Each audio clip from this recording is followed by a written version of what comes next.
Hello, this is Coach Mike McDonald from the Coach Mac Basketball School on YouTube. Don't forget to hit subscribe today. Today's topic is my third episode. It's on the fast break. It's going to be a 5-part series. Today is on the made basket fast break, and you're not going to see my face. Lucky for you, you are just going to be focused on the coaching board today. Okay, so we're going to go over, I always tell my teams, I would rather run missed basket breaks than made basket breaks. And that's obvious. But since you're going to get scored upon, we still want to push the tempo and run. So let's talk about some key areas. And I'll be going over 4 key areas and showing you different variations of the break. Very important that we get the ball inbounded immediately after a made basket. You want to get it in 1001, 1002, the latest. Usually you'll have a designated inbounder. That's probably going to be your 5, your center. You may allow your 5 or 4 to be interchangeable, and whichever one takes it out, the other one goes to the middle of the floor. But early on, it might be simple for you to just have a designated inbounder. Make that your permanent 5. So you want your wings to get to half court, and they're just above the half court line on the offensive end of the court. Your 2 is your right wing, and your 3 is your left.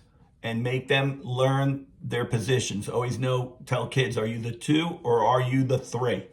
Get to your position. Don't linger in the backcourt and help the 1. The 1 doesn't need you.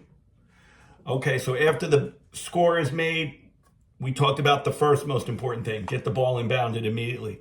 We're looking with the 1 should have his or her butt to the sideline, foul line extended. So we're looking 1 to 2, first open man rule. We like to lead pass the ball, layup. As we go down the court score, we can run a continual drill where the 4 and 5 just interchange for this drill. So that 1 per the 5 would be asking too much for the 5 to go all the way down and back each time. So the 4 now takes it out. The 5 must touch the foul line. Wings cross to their sides. So they're back on their proper right side, left side. 2 on the right, 3 on the left, as I said. And we now go 1 diagonal long, over the top pass to the 3, layup. 5 can take it out. 4 touch the foul line. Wings cross. Inbound. So we've gone 1 to 2 layup. 1 to 3 layup. 1 to 4 over the top. Rope pass. Score it.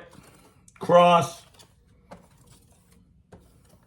Now we're going to go 1 to 2 to 5 or 1 to 2 to 4. So since the 5 right now happens to be ahead up the court, 1 to 2, we run the opposite elbow, dribble it down below the foul line, cut, bounce pass, score.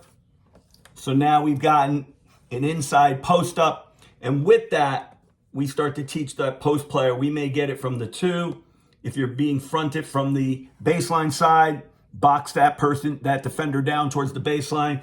We may get it then in from the 1. It can get reversed. We may get it from the 4. We may reverse and get it in from the 3. But we're spaced out. If we have a very good post player, we're going to find one way or other to get the ball inside with good spacing. So the next thing we can do as we keep continuing this drill, 1 to 2, 4 is running to the box, reverse. Now here, this is different. Coaches can do this differently. I have a coach who's a great fast break coach. He likes to take it into here. He wants that 1 to also be a threat to score. That would push the 5 to the slot and the 3 further down. I like to play through my trail a lot, so I have my 1 run more to the sideline, further away from the 5, and I'm opening up this reverse for high-low. Okay, so 5 to 4 score. You also can reverse ball screen interchange here with the 1 and 2.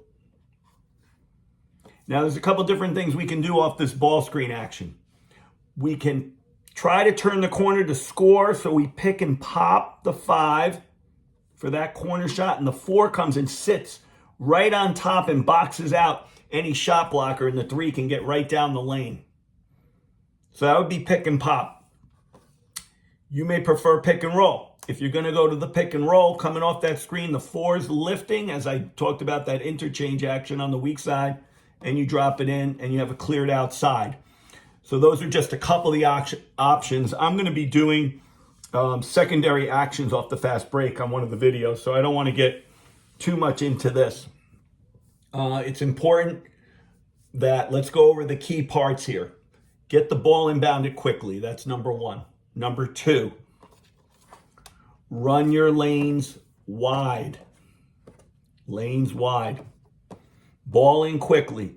The wings run lanes wide. We said dead man's alley, we always tell our kids, is elbow to volleyball line where you're running tight. I don't want to headman the ball to someone on the interior of the court. Run wide and look over your inside shoulder and sprint the floor. I've talked about in other videos, hot coals. From foul line to foul line, you only have 3 seconds to get through the burning hot coals. And you're always saying that to your kids, hot coals, hot coals, hot coals. So we talk about ball inbounded immediately, number 1. Lanes wide, number 2. Positional integrity. If you're the 2, be on your 2 side. If you're on the 3, be on the left side. You're expected to be on your side. Air break versus dribble break. The ball moves more quickly through the air than it does through the dribble. If you have an excellent point guard who's a great ball handler, then you may adjust and push this 4 down quicker and let the 1 blow it up. That depends on the talent of what you have and what you're trying to accomplish. But usually we play through the 4. I had a team last year. I've coached on the boys' side for many, many years, and last year I did girls varsity for the first time. We just struggled to make this pass up the side. We really struggled, and we played more through the middle as the year went on because we just weren't making this strong pass. So we were going through our middle and letting the middle person play on a three-person break. Okay? So these are just some of the ideas. This is the first video. I'll give you just a couple more, and we'll end it for today. If you can't get it into the 1 is denied. Step back. Hit your 4, and your 1 can cut the middle of the gym, and we're on a 3-person break, 3-on-2, or whoever's back. If you can't get it to the 1 and to your 4, you're running the 3. We'll see that 1001, 1002, we haven't gotten it in yet. They'll come back to the ball. I like to pull in, push in, and out. We throw the ball to the outside. We never throw the ball to the inside. Live ball turnovers are death because you don't get to set up your defense. So we use the 3 as a third option to get the ball in, cut the gym, and we can push it again. So that's just the very beginning of fast break basketball. It's my favorite way to play. From this, we'll get into a lot of secondary actions that I'll talk about. You could run your press break out of your fast break. I'll do a whole video on that. And so I hope you got some good ideas today. Don't forget to hit subscribe to Coach Mac Basketball School. And don't forget to purchase the book 55 Basketball Winning Ideas, available at Amazon Books.